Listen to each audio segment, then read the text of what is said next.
Araarami yaa Rabbi. Dhukkubsachuu fi du'uun waanuma dur ture kan addunyaa raasee lafarraa xururee guyyatti 2 ajjeesu maaliree. Dhukkubanaan jettu anaaf garuu miti dhibee ol koronaan abaarsa rabbiiti. Saayinsiif teeknooloojiin jaarraatti guddate keessatti qorichi fayyisu dhokatee jiruun kophaa baasee firri keessi yaaluu duutussi kafanee boo'eesin awwaalu. Maatiif aanteen jedhu hundi wal baqata cubbuu keenyaaf waaqni nutti ergee laata. Waaqayyo dhibee uumee qoricha jala buusee kan vaayirasii koronaa maaliif nu jalaa dhokse heera uumaaf uumamaa ilmi namaa jallisee ardiin shiraan guutamnaa waaqni nutti callise.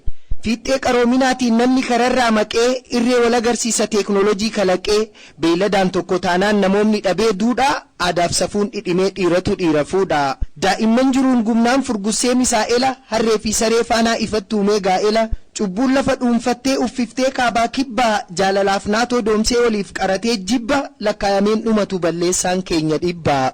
Obbolaan alagoomee halaalaa wal baqata qomotu diina ta'ee maqaa waliin lagata.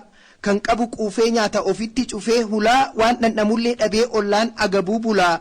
Nageenya wal abaabsee wal waraanuuf damboobaa onneen jibbaan guutamee arrabsoo walit dhoobaa. Sobni hidhee garafee dhugaa harka micciiree numatu waaqaan morkee seera uumaa jijjiiree. Namoonni baduuf qaarraan abukaatummaa dhabee ittiin bulmaanni uumaa qarxam tahee caccabee koronaa nutti fide dhukkuba dawaa dhabee. Hayyuun qorannoo fayyaa ka'umsa isaa wallaalee manatti ol deebisee nu hidhee murtii malee. Martuu shakkiin guutamnaan har'a moo boruu duunaa qaamaan gargar fagaadhaa harka waliin fuudhinaa yoo isin hoksisellee funyaan ijaan tuqinaa harka sukkuumaa dhiqaa itti dibaa saamunaa jechuun gorsuun maletti hin garre hanga yoona qoricha nu fayyisu kan vaayirasii koronaa. Warri gamtaa fi dhuunfaan addunyaa ofii yaamee qoqqobbii fi weeraraallee calloo humnaan saame gamoo dheeraa jaarranis kan lafarraa fagaate koronaan dhufnaan hundi guyyaan karra cufate. Kan qabame wal'aanuuf hospitaalli dhiphatee afuursuu dadhabanii oksijiiniin hanqate. Daangaa biyyaa cufanii xiyyaarriin balali'u kan lafarraaf galaanaa geejjibni hin socho'u. Labsii muddamaa labsus hundi manaddacha'ee lubbuun lammiilee isaanii akka baalaa harca'e. Isaan ofirraa dhaabu jechaa turre tetteenyee beekumsi ittiin dhaaddatan si dhaabuu hin dandeenye. Chaayinarraa jalqabdee tokko jettee lakkooftee kumni du'aan godaannaan qe'ee ishee golgolofte xaaliyaaniif ispeenis kumaatamaan haxooftee. Ameerikatti ceete biyyanuu malee jettu falaa fi mala wallaaltee lammiilee du'aaf laattu arginee raajne hogguu koronaaf jilbiiffattu. Dureeyyiin miseensonni mootota gamtoomanii si dhaabuu hin dandeenye Faransaayiif Jarmanii. Ingiliiziin sarditee yaabbattee mootii biyyaa miidiyaaleen addunyaa hundi waa'ee kee iyyaa TRT'f BBC CNN Aljazeera du'a guyyaan gabaasuuf tarree galan hiriira. Qabeenyaaf humni isaanii hin baraarre gonkumaa osoo maatiin hin garre guyyaan awwaalan kuma gooftaa koo irraa dhaabi abbaan furmaataa suma.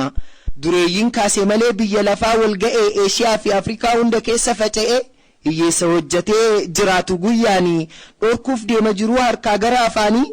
Mana gallee dhiisii carraaqqannee hin quufne gorsa ogeeyyii fayyaa sirriitti fudhannee hojiitti haa hiiknu akka hin daganne. Wal jibbiinsiif hammeenyi kan duraatu nuuf gayaa wal jaalalaan arjoomaa lammii koo waliif nayaa yoo nu waliif tumsine waaqayyo nu dhagayaa. Imaltuu hin deemini qe'ee irraa fagaattee nagayas fagoo jedhi harkan fuudhin dhungattee.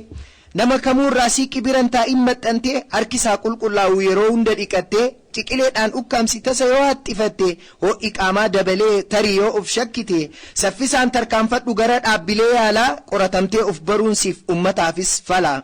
Koronaan sanyiin filu nama hunda ajjeesaa salphistee hin laalinii of eeggannoo jabeessaa. Akka amantii keessanitti kadhaa waaqayyoo cimsaa balaa hunda dandamee isan nurraa deebisaa. Humni waa hundaa keetii nutti deebisii qalbii gocha keenya laalinii araarame yaa Rabbi. Walaleessaan Huseen Hajiwaayyuu godina Harargee lixaa magaalaa Ciroorraa horaa bulaa deebana.